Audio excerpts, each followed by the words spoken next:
Әнкарада 13 сағат. Исәнмесез мөхтәрәм тыңлаучылар, бүген 2025 елның 30 марты, якшәмбе. Сез турыдан-туры эфирда Төркия Авазы радиосының татар телендәге тапшыруларын тыңлайсыз.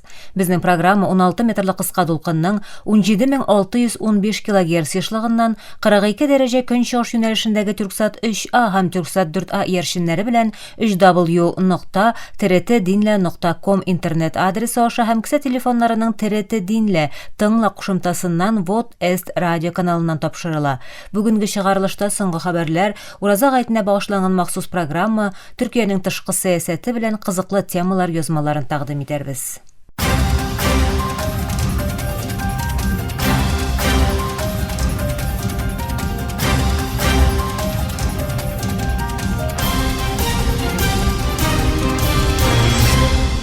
Соңгы хәбәрләр белән башлыйбыз.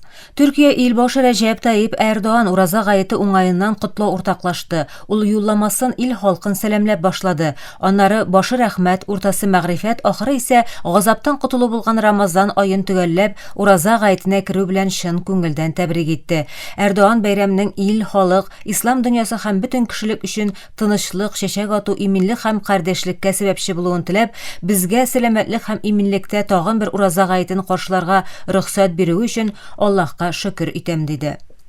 Бүген Татарстан Дәүләт Советына 30 ел тула, нәкъ менә 30 март көнне 1995 елда аның беренче чакырылышының тәүге утырышы уза. Бу 300 ел республика парламентаризмы өчен мөһим чор иде. Бу елларда Татарстанның яңа тарихы язылды. Бик күп кануннар, шул исәптән дәүләт суверенлыгы турында декларация һәм республика конституциясе кабул ителде.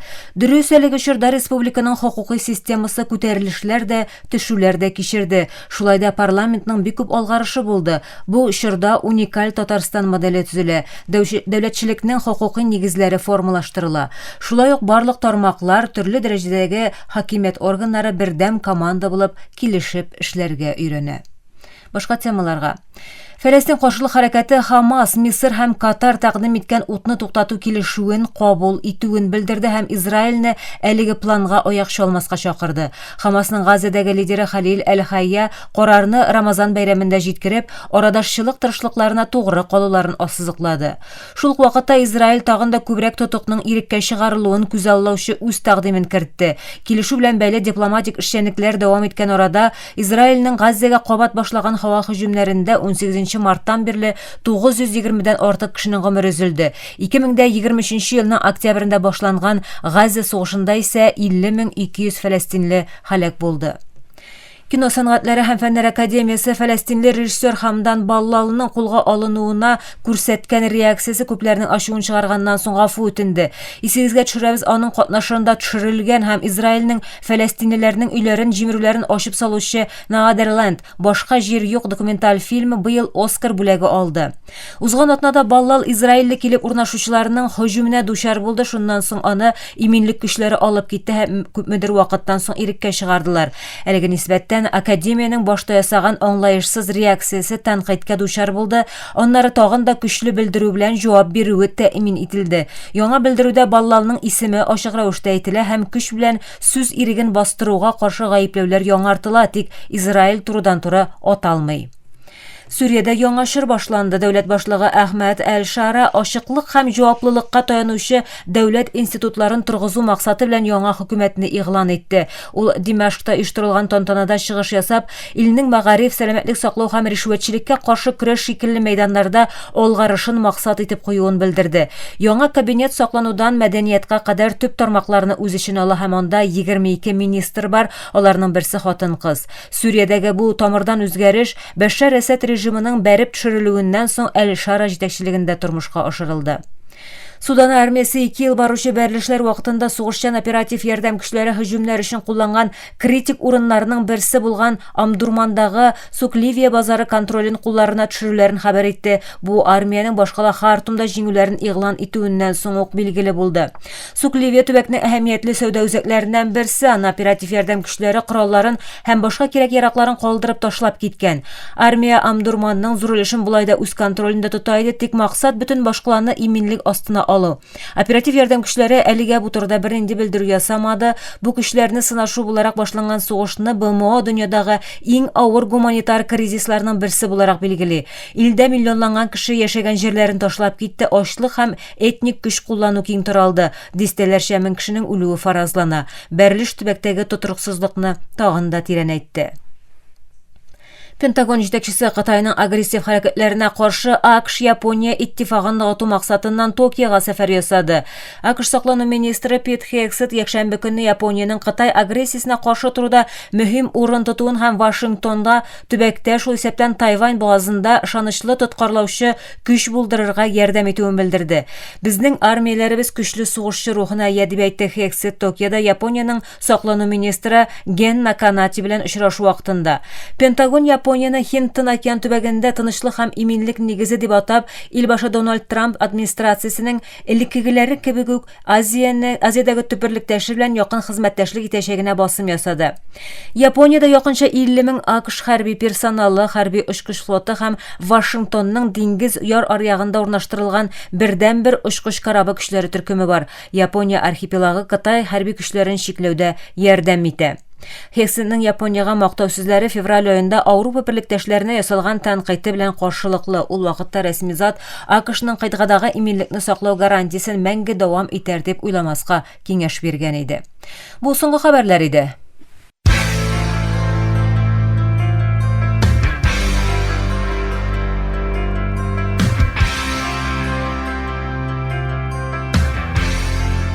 Бүген Рамазан байрамы.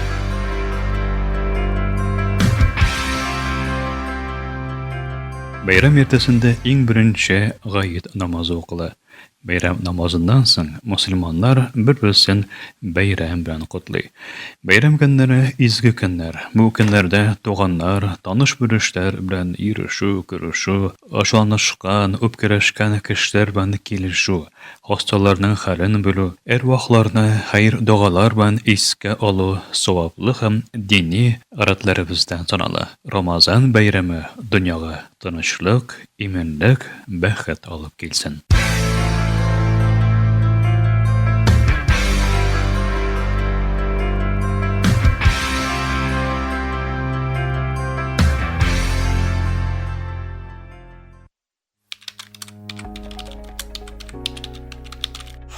Siz hazırgına özüňizden hayal etken işigizge gariza berdigiz. Rezüme bilen motivatsiya hatyn özürläwge sagatlar sarf etdigiz. Dolkunlanudan yüregiz tis-tis tibe, ümit bilen ketesiz.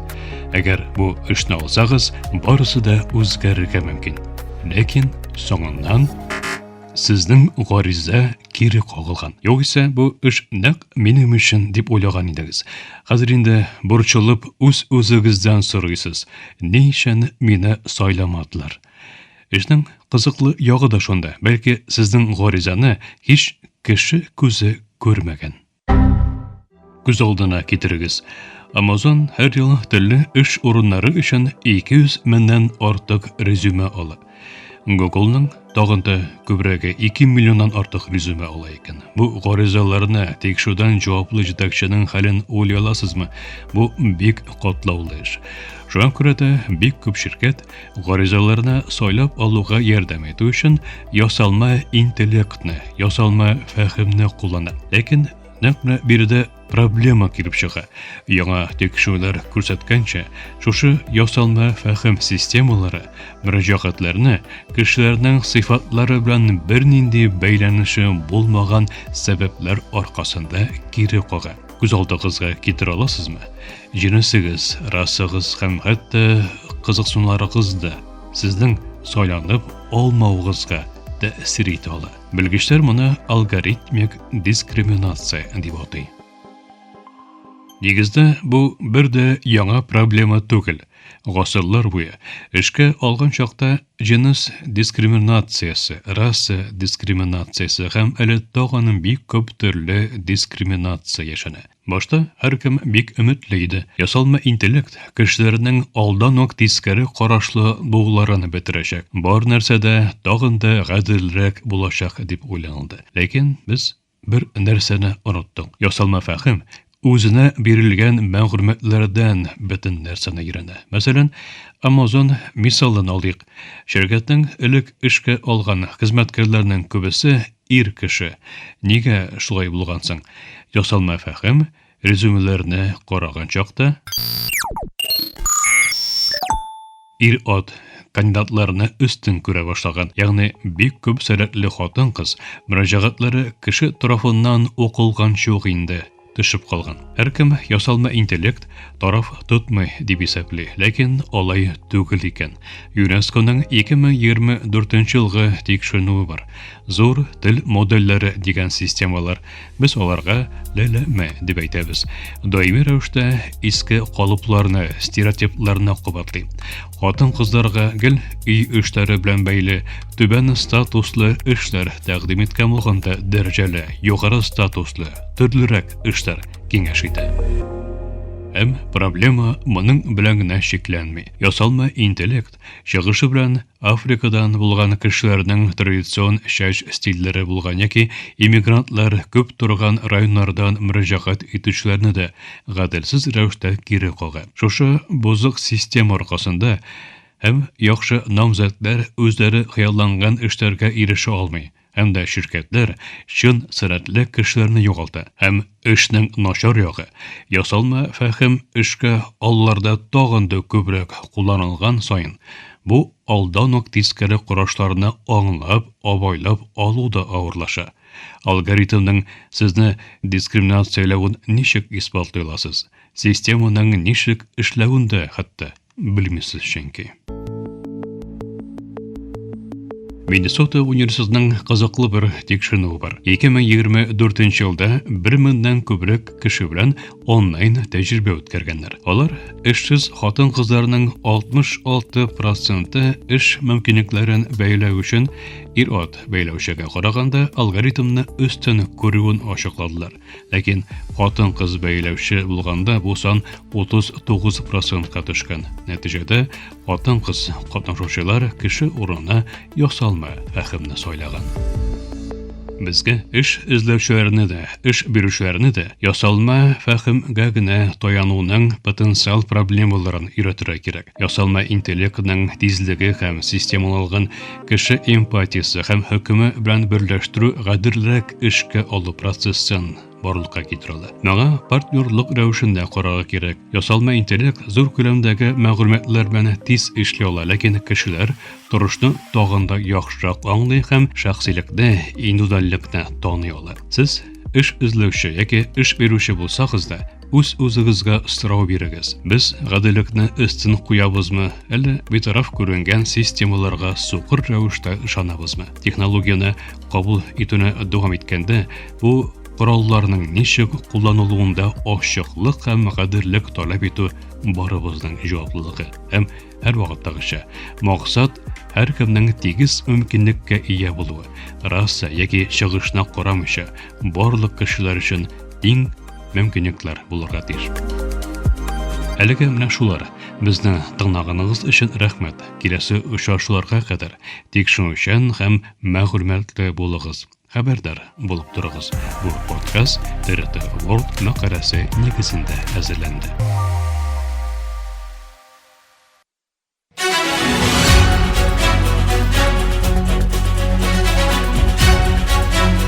Төркиянең тышкы сәясәте.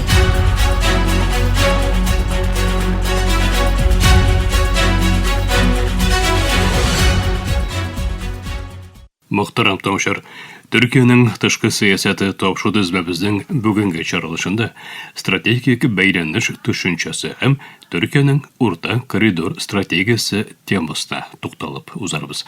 Халыкара мөнәсәбәтләр белгече, фәннәр докторы Джемил Дуач Ипекнең мәсьәлә турындагы аңлатмасын тәкъдим итәбез.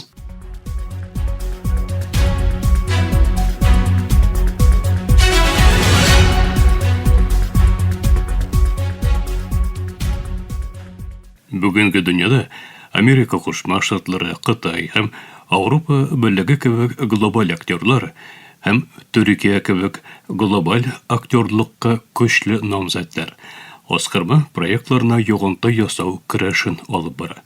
Кытайның 2013 елда башкаткан Пояс һәм юл инициативасы бу көндәшлекнең башлангыч ноктасы буларак күренә алына. Кытай зур күләмле капитал саулары белән Азия, Африка һәм Европаны тоташтыручы челтәрләрне төзегән булса, башка көчләрдә үз альтернатив бәйләнеш стратегияләрен үстерде. Бу көндәшлектә актерлар төрле усуллар куллана. Кытай Хөкүмәт ярдәме белән алынган кредитлар һәм төзелеш проектлары белән тиз һәм киң кырлы оскырма сала. Азиядә, Африкада һәм Европада портлар, тимер юллар һәм энергетика корылмаларын төзеп, икътисади йогынтысын арттыра. АКШ һәм бүлектәшләре исә сыйфат, үтә күрмәлелек, ачыклык һәм дәвам итүчәнлек, тотрыклылык нигезләре белән хәрәкәт итә. Вашингтон шәхси тармакны да барышка кертеп һәм югары стандартлар эзләүче инициативалар белән Кытайга җавап бирергә тырыша. Мәсәлән, Зәңгәр нокта шилтәре кебек. Авропа Берлеге дә 2021 елда игълан иткән глобаль кичү стратегиясе белән яшел һәм санлы юнәлешле проектларга финанслау тәэмин итеп, үсеп килүче илләрдә Кытайның йогынтысын баланслауны максат итә. Нәтиҗәдә, оскырма инвестицияләре бары тик үсеш коралы гына түгел, бер вакытта геополитик йогынты ясау юлына әйләнде. Глобаль бәйләнеш көндәшлегенең анык мисалларын 3 зур инициативада күрә алабыз. Кытайның пояс һәм юл керешүе, Авропа Берлегенең глобаль кичү стратегиясе һәм Америка Кушма Штатларының әйтеп баручанлыгындагы Зәңгәр нокта шилтәре. Пояс һәм юл инициативасы Кытайның 2013 елда игълан иткән глобаль оскырма һәм үсеш адымы. Бу инициатива бер яктан Коры җир белән Кытайдан Европага барып җиткән ефәк юлы икътисади поясын, ягъни тимер юлы, автоюл, үткәргеч кебек җирүсе коридорларын. Икенче яктан да диңгез юлы белән Азиядан Африкага һәм Европага барып җиткән диңгез ефәк юлын үз эченә ала. Бу кысада Кытай бүгенге чаклы 140тан күбрәк илгә инвестиция һәм кредит тәэмин итеп, портлар, тимер юллары, энергия станциялары һәм индустрия төбәкләрен төзеде. Максат Кытайны сәүдә юлларының үзәгенә урнаштыру, яңа базарлар һәм чыганаклар ресурслар белән багланышларын ныгыту. Пояс һәм юл инициативасы уртак илләргә оскырма мөмкинлекләрен тәкъдим итсә дә, артык бурычлану һәм Кытайга стратегик бәйлелек рисклары аркасында бәхәсләргә дә сәбәп була. Глобаль кичү программасы белән Авропа Берлеге 2027 елга кадәр 300 миллиард евро инвестицияне мобилизациялауны планлаштыра. Инвестициялар беренче чиратта санлы технология, климат һәм энергетика, транспорт, сәламәтлек саклау һәм мәгариф өлкәләренә салына. Глобаль кичү бирәктә Африка, Азия һәм Латин Америкада оскырма проектларына булышлык итеп, үсеп килүче илләргә Кытай кредитларына альтернатив финанслау вариантын тәкъдим итүне максат итә. Үтә күренмәле финанслау һәм югары экологик эшче кеше стандартлары шарты белән проектлар тормышка ашырылырга планлаштырыла. Зәңгәр нокта шелтәре Америка Кушма Штатларының Япония һәм Австралия белән 2019 елда башлаткан инициатива. Глобаль оскырма проектлар өчен сыйфат сертификатын тәэмин итүне максат итә. Бәйсез секретариат тарафыннан проектларга экологик, социаль һәм җитәкчелек критерийларына карап, зәңгәр раслау мөһире биреләчәк һәм бу рәвешле шәхси тармак инвестицияләре ышаныч астына алыначак. Бу алым 2021 елда Г7-нең тагын да яхшырак дөньяны яңадан төзү планына илһам бирә һәм 2022 елда Г7 илләре глобаль оскырма һәм капитал салу уртаклыгы исеме астында 2027 елга кадәр 600 миллиард доллар капитал салу максатын ачыклады. Төркиянең урта коридор стратегиясе тарихи ефәк юлының хәзер Каспий аша узучы линия аша җанландырылуын максат итеп ала. Бу Транс-Хәзәр көнчыгыш-көнбатыш коридоры Türkiyadan башлап, Gürcistan, Грузия һәм Азербайҗан аша хәзер диңгезен узып, Орта Азиягә һәм Кытайга барып җиткән сәүдә юлы. Орта коридор проекты еллар буе шекләнгән алгарышка карамастан, соңгы халыкара тәрәккыятлар нәтиҗәсендә стратегик әһәмиятен казанды. Орта коридор Кытайдан чыккан йөкләрнең Казакстан аша хәзер Каспий диңгезе юлы белән Азербайҗанга һәм Төркиягә, аннан Авропага җитүен тәэмин итүче маршрут. Бу линия дөньядагы Русия аша Транс-Сибир юнәлешенә альтернатива барлыкка китерә. Орта коридорның үзенә җәлеп итүчәнлегенең артуының иң мөһим сәбәбе ераклык, дистанция һәм геосәяси өстенлекләр. Бу юнәлеш Русия аша узучы Төньяк коридорына караганда якынча 2000 чакрымга тагын да кыскарак һәм диңгез юлына караганда йөкләрнең 15 көнгә тагын да тизрәк баруын тәэмин итә. 2022 елда башланган Украина сугышы аркасында Русия-Беларус линиясе өзелеп калгач, Орта коридор ышанычлы альтернатива буларак алга планга чыкты.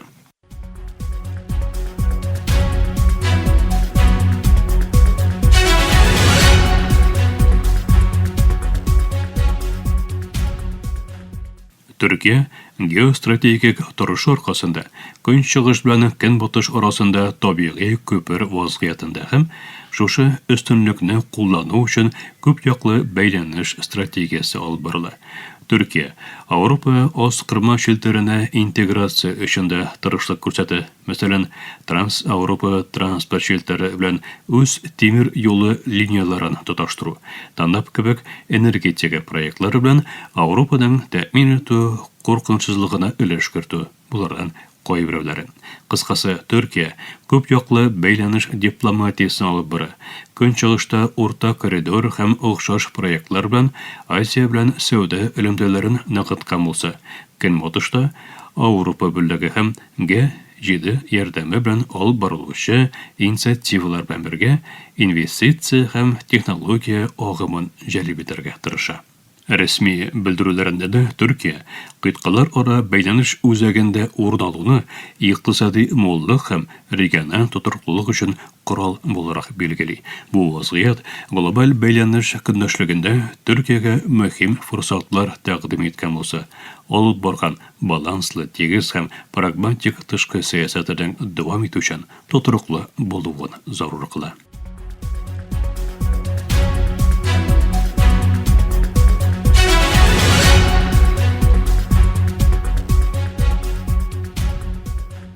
Мөхтәрәм тавышлар, халыкара мөнәсәбәтләр белгече, фәннәр докторы Җәмил Дуаш Ипәкнең аңлатмасын тыңладыгыз.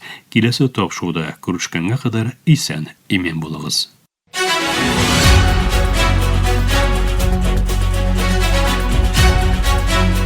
Төркиянең тышкы сәясәте.